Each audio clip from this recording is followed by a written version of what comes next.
It's great to be home. One of the best unions in the world. You look out for one another. And the whole country benefits from what you do. You know, please take a seat if you have one. You're tough as they come, starting with your president, Shawn Fain, a leader with backbone, a backbone like a ramrod. I don't know where he is, but he is. Together, we're proving what I've always believed. Wall Street didn't build America, the middle class built America, and unions built the middle class. That's a fact. Look, I kept my commitment to be the most pro-union president ever. I'm proud you have my back. Let me just say I'm honored to have your back and you have mine. That's the deal. It comes down to seeing the world the same way. It's not complicated. You know, my dad, who never went to college, was the smartest, toughest, most gracious man I knew, who managed a car dealership for the bulk of my life, taught me a very important lesson. He'd say, Joey, this is God's truth. A job is about a lot more than a paycheck. It's about decency. It's about your dignity. It's about your place in the community. It's about being able to look your kid in the eye and say, honey, it's going to be okay, and mean it, and mean it. Folks, that's what the UAW is all about, and it's always been that way.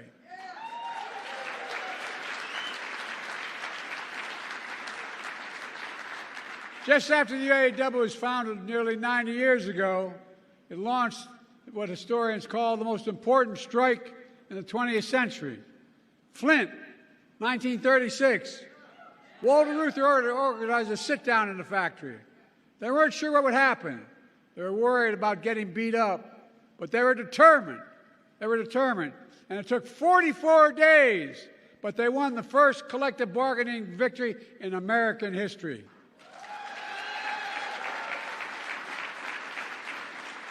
And the leadership of the UAW spread across the country. It led to the first substantial wage increase in a long time, the first cost of living allowance, the first employer-provided health care. Within 4 years, workers across the entire auto industry unionized, inspiring workers across other industries as well, giving life to new industries in the labor movement. I share that history with you because all of you made history again. I'm confident, and I mean this, 90 years from now, people are going to look back on the impact you had, you in this room. Just like them 90 years ago, you matter now. You lead. And I respect all of you here today. You represent unions that always led, always lifted, and always inspired workers. The UAW legacy from Walter Reuther to Shawn Fain today. Shawn, you took a lot of heat, but you demonstrated extraordinary leadership. You did.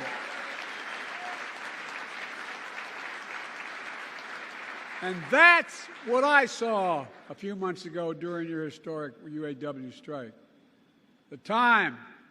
This time, in Belleville, Michigan. And I'll say I was so damn proud to stand in that picket line with you. It's not the first UAW picket line I stood in my home state of Delaware. I've done it many times. But it's the first time a president did it, I found out later.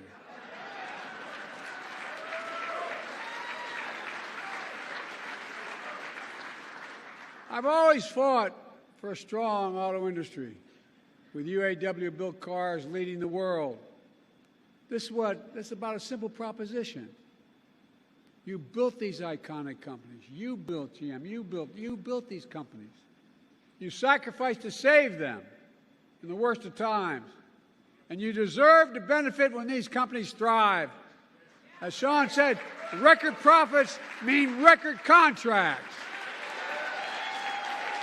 I'm serious.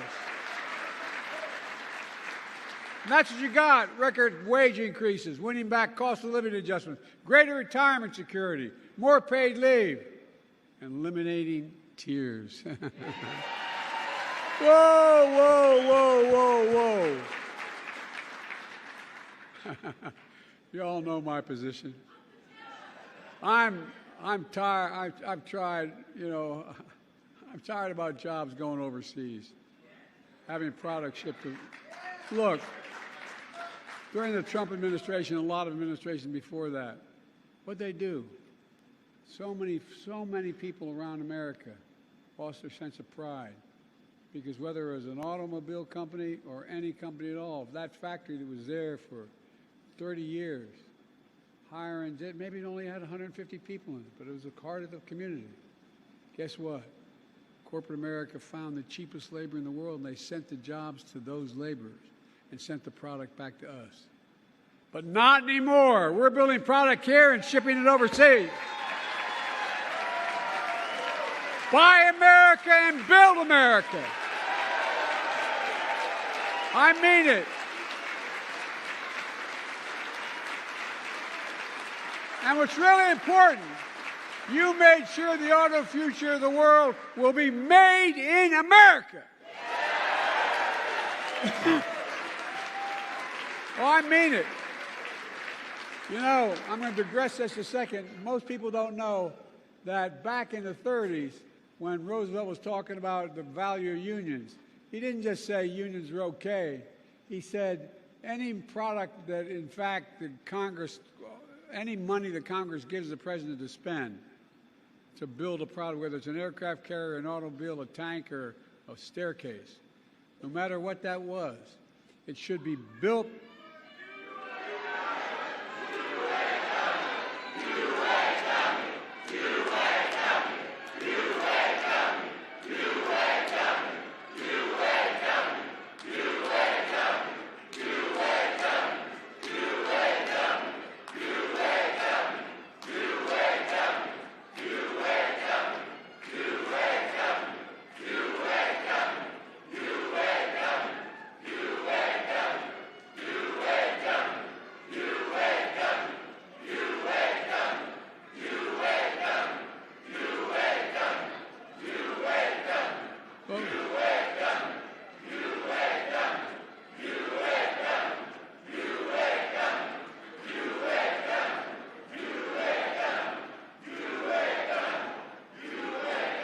For a long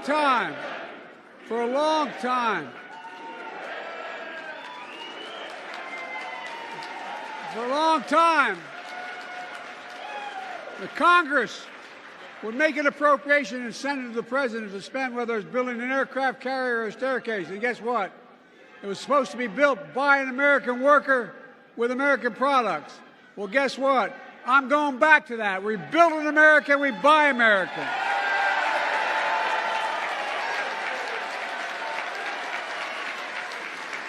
And here's what you all did.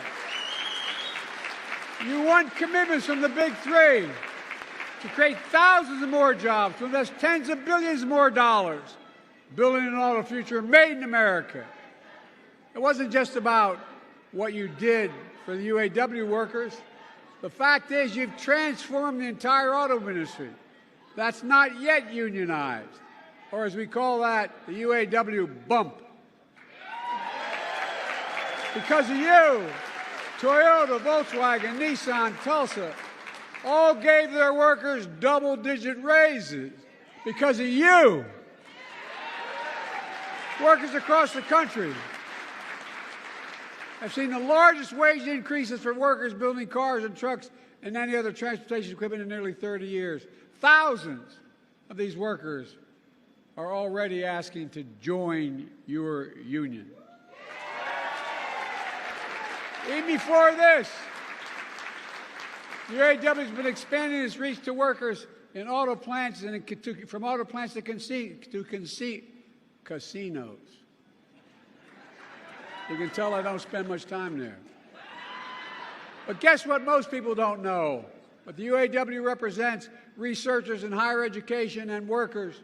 And because of this union, I'm pleased and proud that you expanded the UAW to include 5,000 researchers at the National Institute of Health, UAW workers.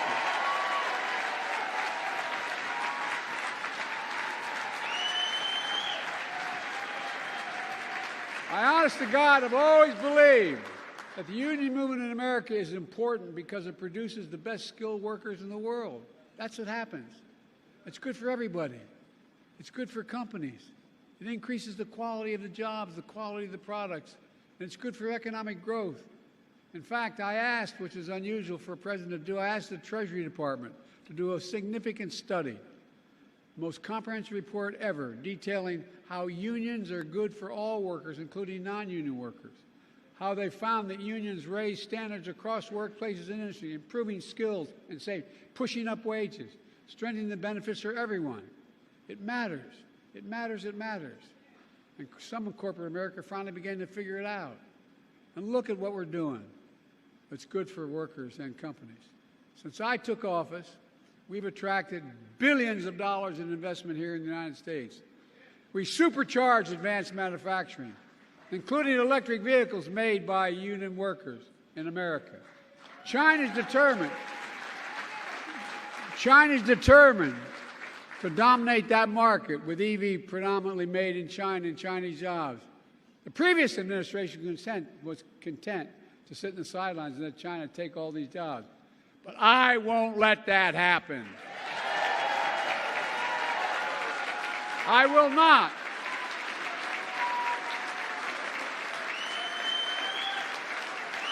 That's why I pushed and drafted the CHIPS and Science Act, investing more than $50 billion in manufacturing semiconductors here at home. Automobiles today require 3,000 chips of these chips to be made. That's why my bipartisan infrastructure law is building a network of 500,000 electric vehicle charging stations all across America, installed by your brothers and sisters of the IABW. That's what's doing it.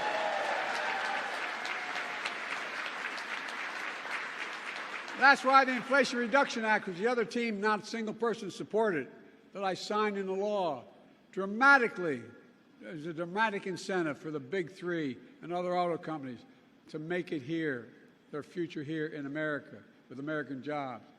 Jobs that we want to make union jobs. That's why I announced $12 billion to help companies that respect their workers implement a just transition to electric vehicle future.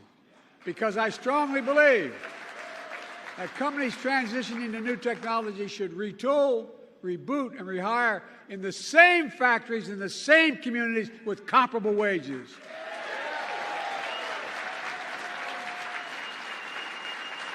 And existing union workers should have the first shot at those jobs. As Sean said, I appointed a historically pro-union National Labor Relations Board because I don't believe any company should be using threats or tactics to stand in the way of workers' rights to organize, period.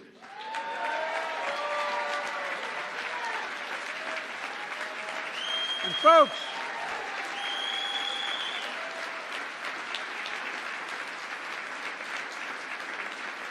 you've been very patient. It's taken a long time.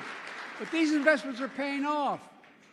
Since I came to office, by the way, the last guy said he's hoping for a recession.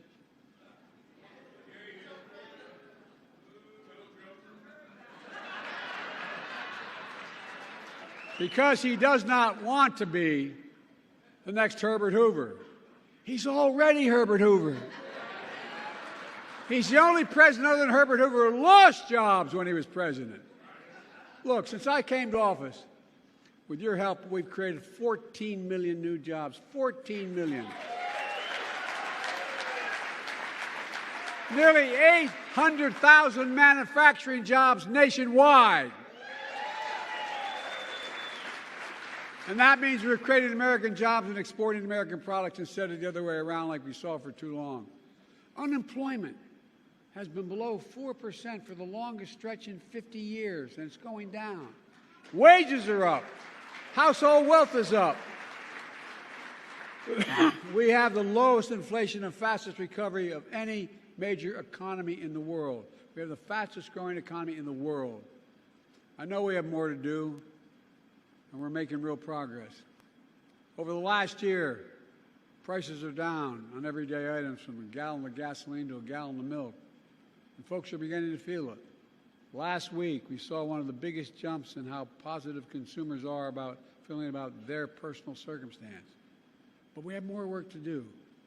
But our plan is delivering for the American people, building an economy from the middle out and the bottom up, not the top down.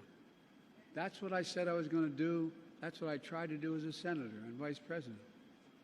But because when we do that, the poor have a ladder up and the middle class does well, and the wealthy do well, although they should be paying a hell of a lot more taxes.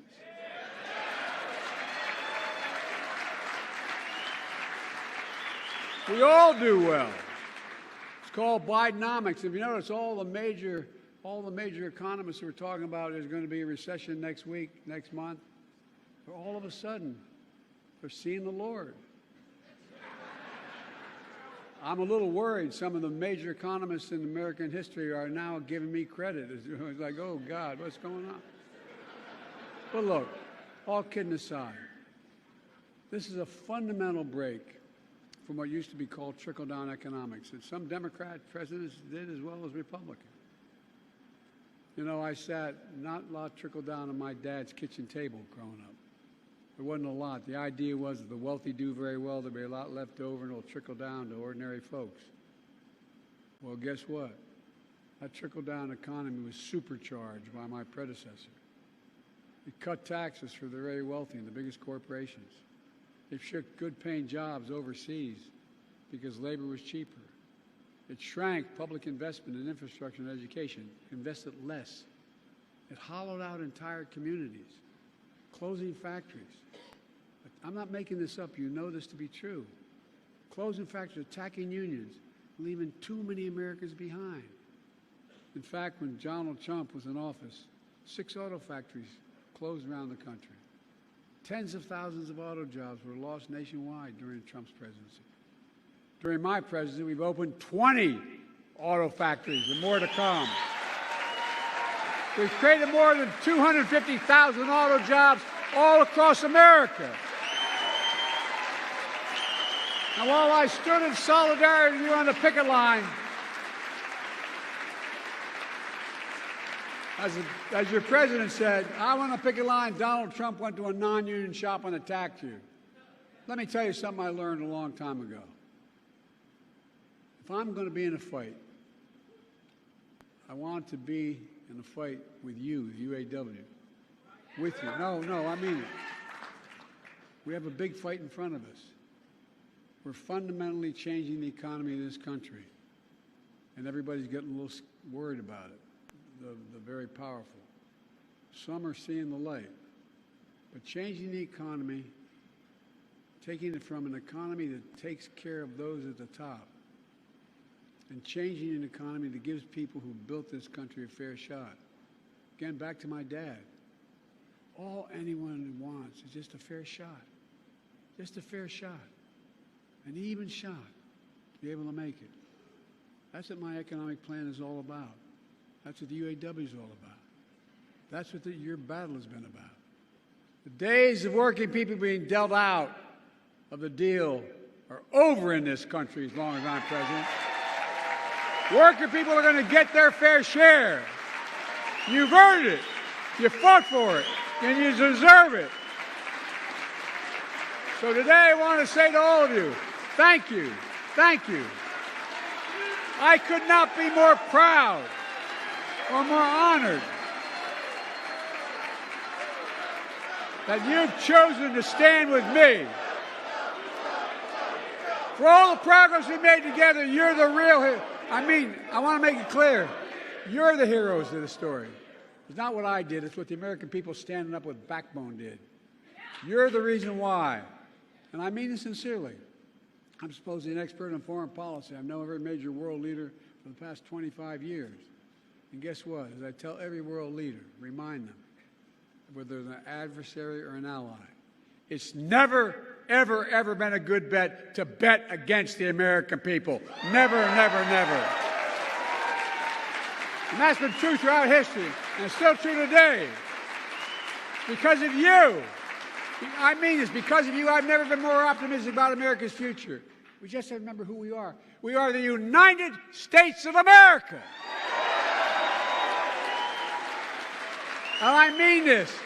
There's nothing beyond our capacity when we work together. We're the only nation in the world that's come out of every crisis stronger than we went in. So God bless you all, and may God protect our troops, and God bless the American worker. Into the war room to see you, so I had to hack my way onto this frequency. This better be critical, Wheelie. Sir, come on, what is it not, please? Okay, couple of things. I'm running low on the dough. I was thinking about taking a couple of months sick leave, maybe starting today. And, oh yeah, I intercepted a transmission from Megatron. Then send it through. Yes, sir, right away, sir. And so I was so dang weird, caught on the other stuff. This is your last warning, insects. Relinquish what remains of the Allspark. So who's the insect? You? What? Who's the insect? Protect you. They were defeated on our world, and we will defeat them here. This was just a diversion. Security, please bring up. Rabbit, she's already inside. Deeds! Give me an update on that reserve. Boss readiness. What was his name? What was it? Evac, sir. Right, evac.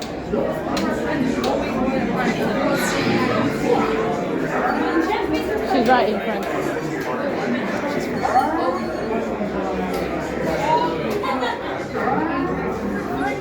We're facing a heavy sustained attack. They appear to be after the Allspark. General! General!